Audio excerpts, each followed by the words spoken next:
Hunters scouring a Siberia forest suddenly zeroed in on a deer struggling in a frozen river.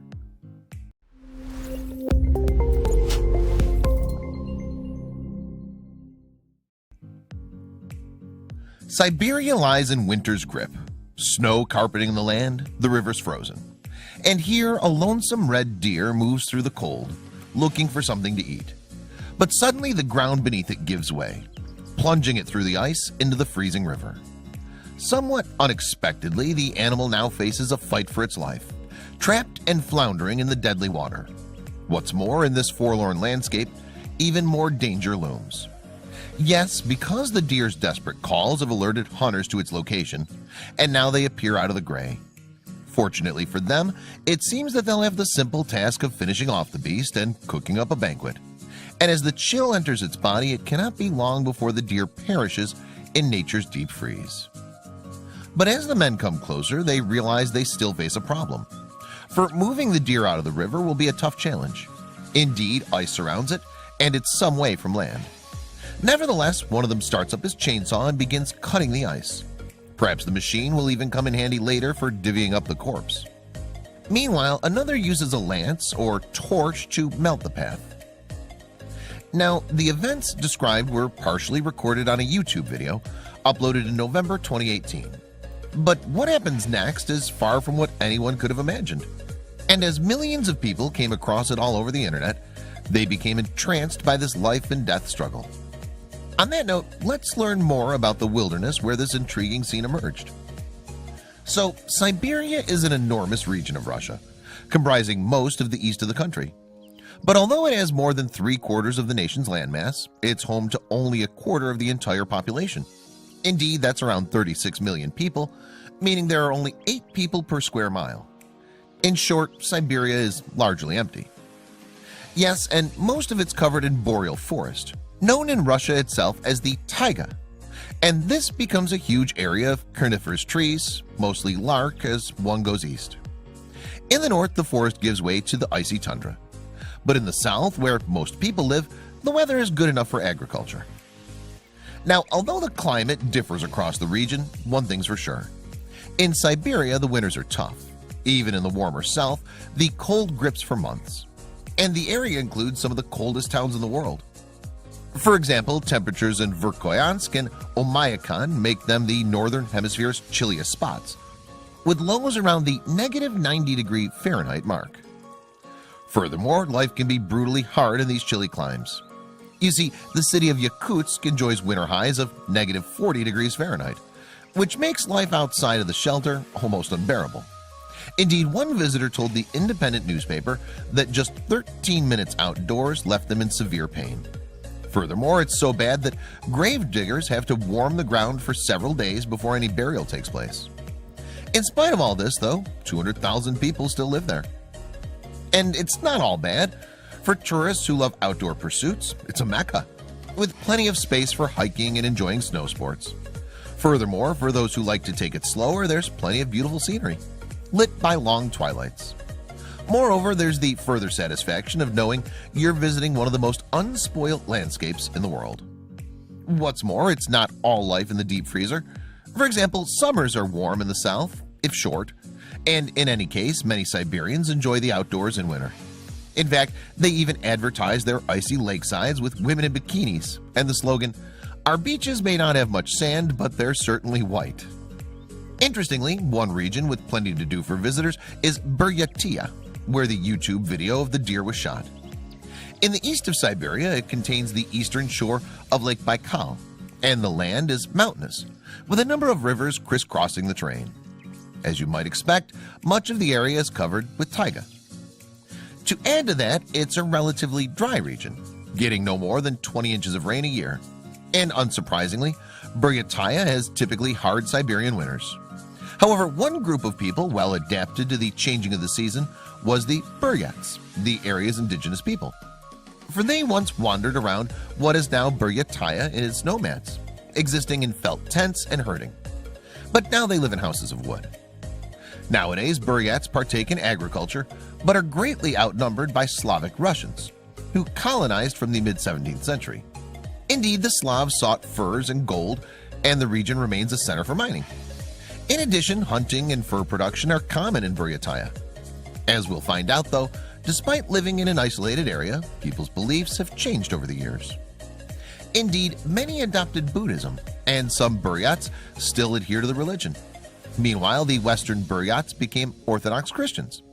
But despite this adoption of mainstream religion, shamans and their practices were retained within this traditional culture. For example, they used kumis, fermented horse milk, for healing. Nowadays, though, most Buryats live in and around Ulan-Ude, Buryatia's capital. Ranked the third biggest city in Siberia, Ulan-Ude is home to more than 400,000 people, according to the last census. Extraordinarily, however, the city remained closed to tourists until 1991, when the former Soviet Union collapsed. And it's fair to say potential visitors were missing out, for not only does the city feature stunning old merchants' residences, it's also home to a 25-feet statue of Lenin's head. Not too far from Ulan-Ude is the city Barguzin. Now, it flows for 300 miles, partly through a valley between soaring mountains, before it ditches into Lake Baikal. Containing more water than all the Great Lakes combined, Baikal is the deepest lake on the planet. And of course, Barguzin is a large contributor of water to the lake. But what about the wildlife? Well, among the animals hunted in the taiga along the Barguzin are sables. And these are a type of marten that's highly sought after for its fur, ranging from dark brown to black. Crafty hunters themselves, they survive the difficult climate by sometimes even eating what wolves and bears leave behind. Yes, there are bears. And it shouldn't really be a surprise given they're used as a symbol of Russia. And although their American cousins prefer open spaces, those in Russia thrive in the taiga or closed forests. Indeed, they eat almost anything and spend much of their time putting on the weight that sees them through hibernation. And if the bear is the biggest animal in Siberia, the chipmunk is the smallest. Indeed, these furry cuties don't even grow past 10 inches. Although the Siberian chipmunk is named after the region, it actually originated in Korea. But you won't see many chipmunks in the winter since they like to hide away in burrows, jammed with food. For you see, survival for wildlife out in Siberia isn't easy. That's right, and chipmunks themselves are prey for other animals in the region, such as weasels. Now, these voracious hunters don't let a bit of snow stop them, even if winter means food is scarce. For example, they'll even chase prey into a house if it needs be. And a related hunter, although it doesn't much resemble a weasel, is the wolverine. Indeed, the wolverine is more of a stinky bear than a weasel.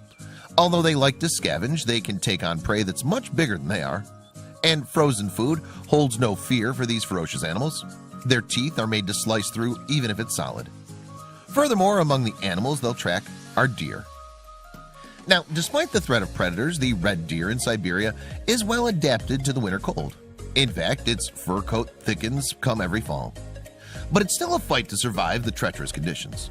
And when one ran out onto the iced-over Barguzin River, not even a thick coat could keep it warm. Yes, crashing through the ice, the deer began calling out in panic. And unfortunately, perhaps, its cries for help attracted the wrong kind of attention, that of nearby hunters. So the video of this incident opens on a group of men working together around the snow and ice. Indeed, snow drifts through the air as one man uses a chainsaw to cut through, trying to get to the stricken deer. Meanwhile, another uses a torch to soften the slices his colleague makes. In the meantime, others are pulling on a rope. Apparently, the men seem to be cutting a channel into the ice in a bid to get to the deer. Then the camera pans to the animal, which is being hauled by an antler through the waterway. Frustratingly, progress is slow, and we can only imagine the energy expelled by the men as they try to drag the deer out. So while it moves through the cleared water, the deer pulls its head from side to side, its motions feeble, and its body is still covered with snow and ice, while the beast clearly feeling the effects of the cold. Gradually, inch by inch, the deer approaches the point where the men are cutting. And finally, the deer gets to land. In fact, it's lying on the snow, but it seems that the hair on its face is frozen. Worryingly, the animal seems barely able to move and cannot be far from expiring. Soon, surely, the hunters will be able to feast, and this deer could provide a more than adequate banquet. But oddly, none of the men puts the deer out of its misery. Instead, one of them removes his glove and rubs the animal's body. Before long, he has both hands working to warm up the beast, and another man joins in. Sadly though, a close-up of the deer's face shows that the animal doesn't seem to be responding. So, is it too late? Well, maybe so, but the men haven't given up. In fact, they've built a small fire nearby, and it started to burn strongly. However, what looks like a potential roast dinner in the Siberian cold is anything but. Yes, it's clear that the men are not planning to cook the deer. Instead, they're reviving the stricken animal. And as the blaze warms the beast, one of the hunters again takes off a glove to rub its foreleg. So the branches crackle as the fire continues to burn brightly, but the deer does not seem to be improving. Sadly, it seems only able to limply move a leg here and there. And meanwhile, the men can be heard deep in conversation, with one pointing out, "We need to get it out of the cold." Yes, the poor beast is going to need something more than a fireside. Suddenly, an SUV plows through the snow cover, the only thing visible against a gray and white background. And as the vehicle powers on, it becomes clear that it's pulling a sled. Furthermore, on that sled, and held in by a tarpaulin and sturdy ropes, is the frozen animal. Maybe it's not too late. After being driven to a sheltered location, the deer is laid on the floor and given a chance to get warm. Although it's cold out, worryingly, it still has little vigor. So the men rub its legs and try to flex them to increase its circulation. But sadly, the beast shows no inclination to get up. This time the men try something a little different. Indeed, it's time to try to warm up the animal from the inside, one of them mutters. So one feeds the beast a lump of lard, and it's a good sign. For the deer responds well and seems happy to munch on it. And although it's not included in the video, the deer is also given a little vodka, an arguably traditional remedy. Astonishingly, it appears to work. The deer at last can sit up with its legs tucked under it. What's more, it holds its head up, cleared completely of ice and snow, and is evidently much stronger. Touchingly, those gathered in the outhouse laugh and joke as the mood lightens with the deer's recovery. Later, a small scattered group of people wait outside the shelter, and suddenly there's a flash of movement as the deer runs back into the wild. In fact, those watching applaud as it gallops across the snow-covered ground and out into the nearby forest. But the question remains, why did the men take pity on the deer? Well, in fact, the video had shown a rescue led by Alexei Bulyev, for he'd had a call telling him that the beast was stuck in the river, and he'd rushed to get together a group of people to save it. So far from a bunch of hunters looking for ready frozen venison, these men were apparently government workers, volunteers, and vets. And although the footage lasts just a few minutes, the team had actually worked for 4 hours to save the deer. But it was only when they'd gotten the beast back to a nearby town that it became mission accomplished. On that note, it was surely only a matter of time before this touching moment went viral online. That's right, after being uploaded in November 2018, the video caught the attention of YouTube viewers, and more than 3 million of them have watched the footage so far.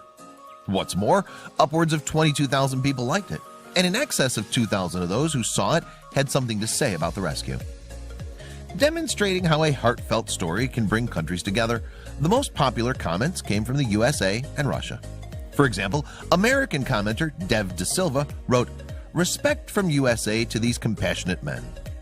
In the meantime, Oleg Sherlov wrote, "Well done. They didn't kill it, but they let nature take the reins with the deer. Where there's a good heart, there is always life." Many more of the comments came from the two Cold War nations, and seeing the kindness of these Russian men certainly had an impact on American citizens. For instance, YouTube visitor Alex and Maria Moreno captured the spirit that many expressed when they said, "You guys are amazing people. Thank you," from the USA. So life can be tough in the taiga, with the slightest mistake punishable by death. Indeed, when the deer fell through the ice, it looked as though it had made that one fatal error. However, as it turned out, help was at hand. And thanks to Bulyev and his team, not only was the deer saved, but the whole world got to see it.